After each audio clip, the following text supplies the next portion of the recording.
Okay guys, so Corrosion X had some beating, but the shapes were very nebulous. I don't know if that means anything. Frog Lube had some really nice symmetrical beating. Looks like it did its job. Slip 2000, quite beautiful beating. Um, M-Pro also had some really nice beating effect. Tetra, worryingly, didn't really have any kind of beating effect. Just looks like the water went straight through. Same thing with Pro Shot. No beads at all. Breakfree did pretty well. Look at the dirt. A lot of people say that Breakfree attracts dirt. That's kind of interesting. Rem oil surprisingly actually had some beating. That was pretty interesting. And outers did as well.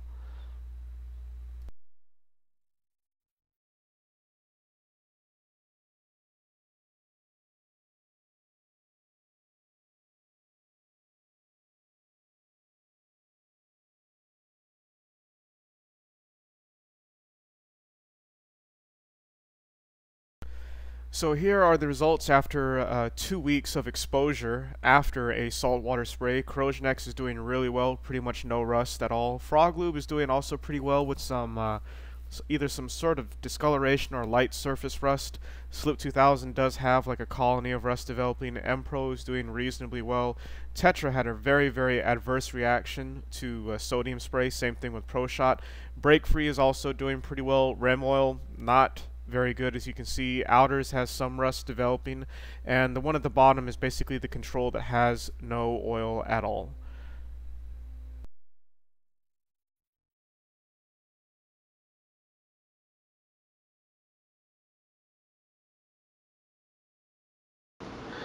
Alright guys, so here are the final results for, I guess it is phase 4. Again, I apologize about taking so long on the uploading of this information. Like I said, it's been a crazy past couple of months, 2 months or so. Also, I want to mention that I actually had some footage that my friend had helped me record that showed me at the end of the roughly about 2 months trying to wipe off some of the corrosion on these individual plates just to see if it was just surface corrosion. Unfortunately, my friend that did that must have accidentally deleted it shortly after he recorded it, because I cannot find that video. And then shortly after that happened, he was involved in a very bad motorcycle accident. He's doing better right now, but obviously I can't ask him, you know, what happened to the footage. So what I have right now, there is a missing piece of the puzzle.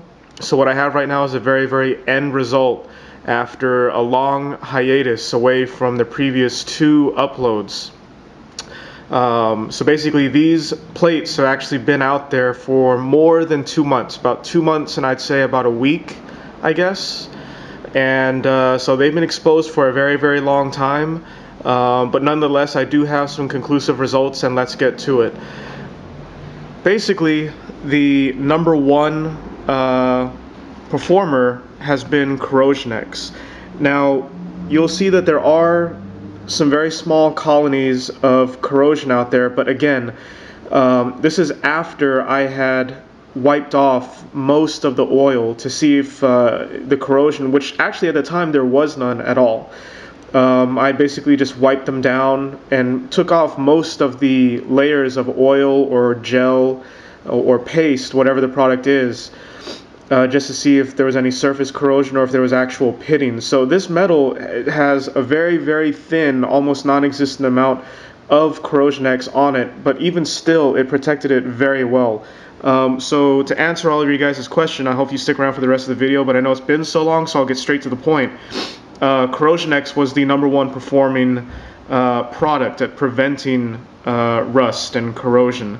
With that said in mind, let me go to the worst performing, since you guys have been waiting for so long, and it's been Tetragon. I don't know what happened, I'm not a chemist, but Tetragon seemed to have a really adverse reaction to a sodium water solution. It's almost as bad as the control steel plate, which had no oil on it at all. And as you can see, that corrosion is deep in there, so I would not suggest Tetragon you know, just in case you might leave your gun out in the open for a long time or leave pieces of metal out in the open for a long time, Tetragon is definitely not up to par. Second place, I would say overall, is Breakfree Clp. So for a lot of people that use that, they'll be relieved to know that. It did a really good job. During the part where I was wiping off the corrosion, these colonies that you see, you know, here of corrosion, they weren't there. Again, this is way after, long overdue after I had wiped off most of the oil. So this does not do it any justice, but Breakfree did really, really well. And Frog Lube also came in with pretty good results. I would definitely place Frog Lube in third place. So the first, second, and third are right here. Corrosion first, Breakfree Clp second, and then Frog Lube third. Slip 2000 and M Pro, as you can see, they did not so good of a job overall. There was some corrosion when I was wiping off the oil, and as you can see, they just basically did an average job. I don't think they are worth what you pay them for. And then we come over to the aerosol sprays as well as Pro Shot, and as you can see, they did not do a very good job as well. Especially rem oil, it did not do a very good job. I mean, that's like some heavy pitting right there and some heavy rust. And Pro Shot, Pro Shot Zero Friction also did not do a very good job. As you can see, that's heavy metal pitting. And Outers did a slightly better job. If you have to choose a spray, it seems like Outers might be a little bit better. I'm trying to get a good view for you guys. But overall, these are the final results. The best three happen to be on the left. Again, that's Corrosion X, Frog Lube, and Breakfree. The next tier of the next best performing is M Pro and Slip 2000 EWL. And then I would say some of the sprays did the next best in the grouping. And then the worst performing happened to be Tetra and Pro Shot.